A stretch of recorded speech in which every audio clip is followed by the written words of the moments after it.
7টা বাজে, আজকেও বানাচ্ছি পাস্তা। পাস্তার জন্য আমি এই সমস্ত কিছু কাটিয়ে রেখেছি সব ছোটো ছোটো করে। আজকে ক্যাপসিকামকেও ছোটো করে দিয়েছি, আগের বারে সব আঁকসিদ্ধ ছিল, সব কিছু ছোটো ছোটো করে দিয়েছি, একদম ছোটো করে কাটিয়েছি। আর ওইদিকে পাস্তাটা হচ্ছে, পাস্তাটা সিদ্ধ হচ্ছে। এই যে একটু তেল দিয়েছি যাতে গায়ে গায়ে না লেগে যায়। মনে হচ্ছে এটা সিদ্ধ হয়ে গেছে। এবার গরম জলটাকে আজাড়িয়ে দেবো আর এটাকে ঠান্ডা হতে রেখে দেবো। আজকে শরীরে জুত নাই একদমই, তাই যেমন হচ্ছে হবে, পায়ে দাঁড়ায় থাকতে পারছি না, পায়ে ব্যথা, ইউরিক অ্যাসিডটা বাড়ি গেছে। পাস্তাটা আজাড়িয়ে রেখেছিলাম এইখানে, বেশ সুন্দর হয়েছে। তেল দেওয়ার জন্য গায়ে গায়ে লাগে নি, এই জিনিসটা আমি বুঝে গেছি। এবার বাকিটা আমার হলেই হলো। হ্যাঁ, কড়াই গরম হচ্ছে, এবারে দেবো তেল। তেল দেবো, যে 5 ফোড়ন দেবো, এটুকু মনে আছে যে তেল দিচ্ছি।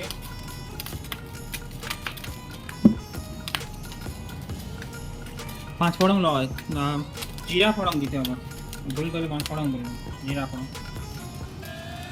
যা হবে দেখা যাবে।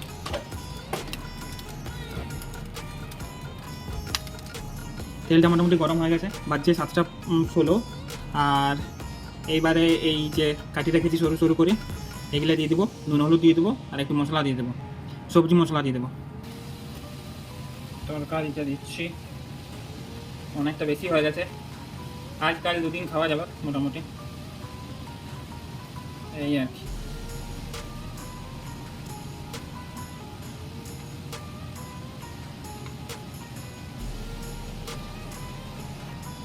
নুন হলুদ দিয়ে দেওয়ার পরে এই যে আমি রেখেছি সবজি মশলা আর একটু চিকেন মশলা দিয়ে দেবো, খেতে ভালো লাগে, এই আর কি। এই যে ইয়া হয়ে গেছে। আমার কাছে একটা সাউথ ইন্ডিয়ান কারি মাছ আছে, তো সেটাও একটু দিয়ে দিচ্ছি, দেখে টেস্ট করে। ওটা আনিয়েছিলাম ইন্ডিয়ান মার্কেট থেকে, আজকেও এক কড়া ভর্তি দেখাচ্ছে। আমার বাঁধাকপিটার আইডিয়াই হয় না যে কীরকম হবে। বাঁধাকপিটা সবসময় গড়বড় করছে, বাঁধাকপি যে কতটা লাগবে কি লাগবে বোঝা যায়, একটু বাঁধাকপি এতটা হয়ে গেছে।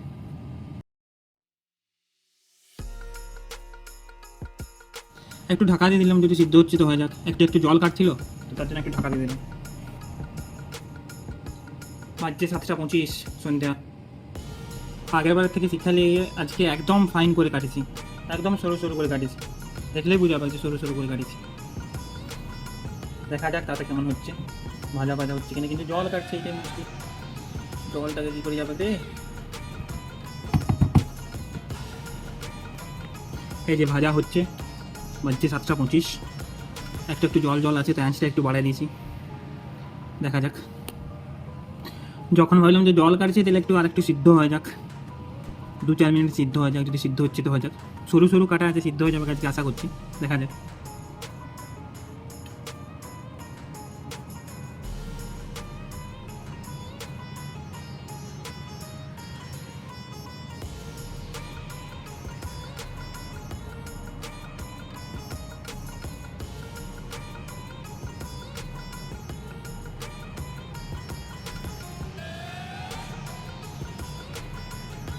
দেখে কি মনে হচ্ছে, ভাজা ভাজা হয়ে গেছে? আমার তো মনে হচ্ছে ভাজা হয়ে গেছে।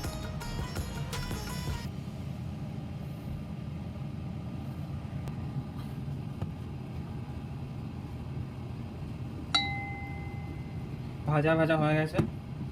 এবারে পাস্তা দিব, সস দিব, বাটার দেব, আর মায়োনিজ দেব। দেখা যাক কেমন হয় আজকে।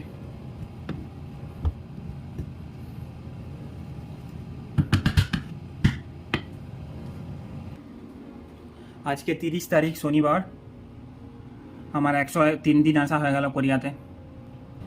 কোরিয়াতে সব জিনিস জানি বুঝে ইউজ করতে হয়, প্রচুর দাম এই খাবার জিনিসের। আর আমি যে ইউটিউব ভিডিও বানাচ্ছি, এটা পুরা টোটাল টাইম পাস। প্রথমে এমনি বানাচ্ছিলাম, দিয়ে হোয়াটসঅ্যাপ গ্রুপে পাঠাচ্ছিলাম, তো হোয়াটসঅ্যাপ গ্রুপ ভরে যাচ্ছিলো। তো এখন আমি ইউটিউবে ছাড়ছি, তো ইউটিউব থেকে লিঙ্ক শেয়ার করা সোজা, আর কারোর হোয়াটসঅ্যাপ হচ্ছে না। আইডিয়াটা কেমন? কাউকে দেখে আমি সাবস্ক্রাইব করতে বলছি না। এখন আমার ফেভারিট টাইম পাসে হয়ে গেছে এটা। সাউথ দিন তো আর লেখাপড়া করতে ভালো লাগে না, তো যেদিন এই মানে বাউকামি আর কি, এই ভিডিও বানানো এখন আমার হবি এই আছে। দুদিন পরে আরও চেঞ্জ হবে। এখন ইউটিউব ভিডিও বানাচ্ছি, দুদিন পরে কী হবে জানি না। আজকে বুসান ট্রিপে যাওয়ার কথা ছিল, সব আমার ইন্ডিয়ান বন্ধুগুলো গেল, আমারও যাওয়ার কথা ছিল, একদিন থাকার কথা ছিল, এখানে ঘোরার কথা ছিল, কিন্তু আমার ওই ইউরিক অ্যাসিড বাড়ি যাওয়ার পা ফুলে গেছে আর যাওয়া হয়নি। ওই কোনো মতে রান্না চলছে আজকে, এগুলো প্রচুর ঝামেলা আছে, পাস্তা ফাস্তা, এর থেকে নুডলস করো আর খাও। ইন্ডিয়ান মার্কেটে দেখতে পাই পাস্তাটা কিনে নিয়েছি, তারপর এখন সেটাকে তো উদ্ধার করতে হবে, এই করে করে উদ্ধার করছি। তাহলে পাস্তা করার আমার কোনো ইচ্ছা নেই। পাস্তা বানানোর আগে আমার চিকেন হয়ে যাবে, যে সময়টা পাস্তা বানানোর জন্য দিচ্ছি সেই সময়টাতে চিকেন হয়ে যাবে। এবারে ভাজা ভাজা হয়ে গেছে, এবারে আমি পাস্তা দিয়ে দিচ্ছি, যা হবে দেখা যাবে। এই সিদ্ধ হয়ে গেছে মনে হচ্ছে, সিদ্ধ হয়ে যাবে, না হওয়ার কিছু না, অনেকক্ষণ ভাজেছি, এতক্ষণ ভাজলে সিদ্ধ হয়ে যায় মাংস। আর এটা কি 7:40 বাজছে। এইবারে দেবো পাস্তা। বাবা পাস্তাটা বসে গেছে, খুলে রাখতে হতো, খুলে জামা ঠিক রাখতে হতো, একদিকটা সামনে একদিকটা সামনে।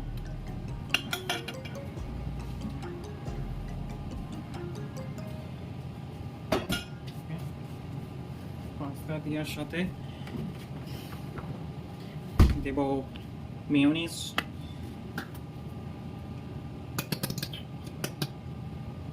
একটু বেশি করে দিলাম। তার সাথে দেবো বাটার। কার সাথে কি যায় সেটা আমি জানি না, কিন্তু আমার কাছে যা যা আছে আমি সেটাই দেবো।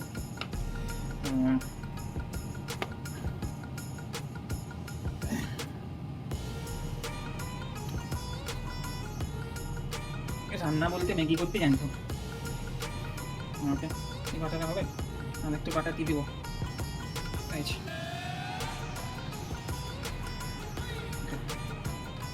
বাটার দিলাম,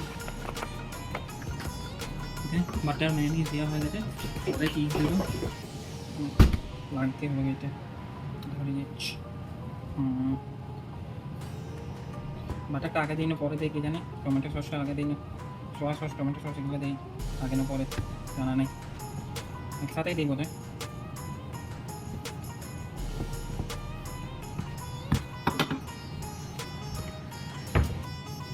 এবারে দেবো একটু সোয়া সস, ঠিক আছে, ওই ড্রপের মতন, একটু বেশি দিলে খারাপ লাগবে। আর একটু দেবো টমেটো কেচাপ, একটু জায়গায় বেশি করছি, ঠিক আছে, এটা খাবো খাবার।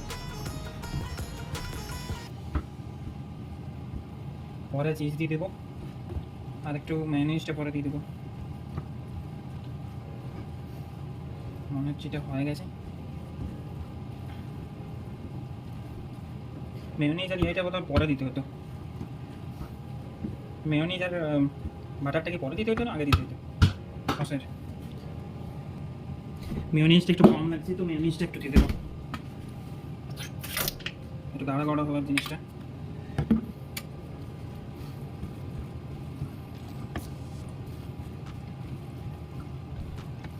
সঞ্জীব কাপুর একদম পুরা। কেউ যদি আমার হাতের রান্না খেতে চাও চলে এসো সাউথ কোরিয়াতে, আমাকে হেল্প করে দিলে আমি একটু রান্নাটা করতে সাহায্য করব। সবাইকে করে খাওয়ানো আমার পক্ষে সম্ভব নয়, নিজেরটাই করতে পারবো, আর পুরোটা একজন কিছু জন্য। এবারে দেবো চিজ, চিজগুলো অনেকগুলো আনা আছে, খাওয়া তো হয় না, খাবে কখন? সকালে বেরাই আর সেই রাতে ঢুকি, যা রান্না থাকে টুকটাক করে গরম করে খাওয়া হয়। মাঝে মধ্যে এমনি রান্না হলে এটা চিজটা দিয়ে দিই যদি মনে পড়ে, এটা চিজ এই যে আগেই দিতে হতো মনে হচ্ছে, জিনিসটা অনেকটা লাঠা লাঠা হয়ে গেছে, বুঝলে? ফোনে ভিডিও করাটাই অদ্ভুত, খেপার মতন একা বুকে যাও, দমে লাঠা লাঠা হয়ে গেছে।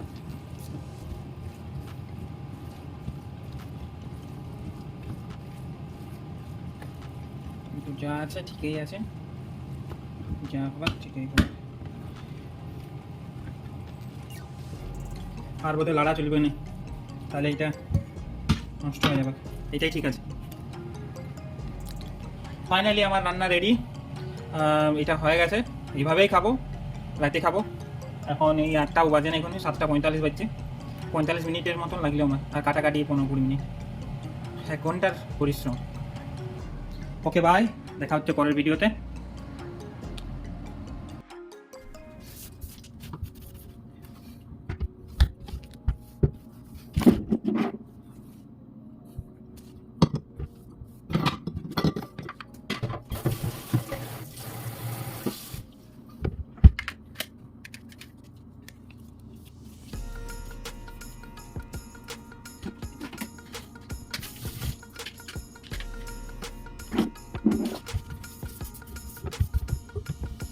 ভিডিও শেষ।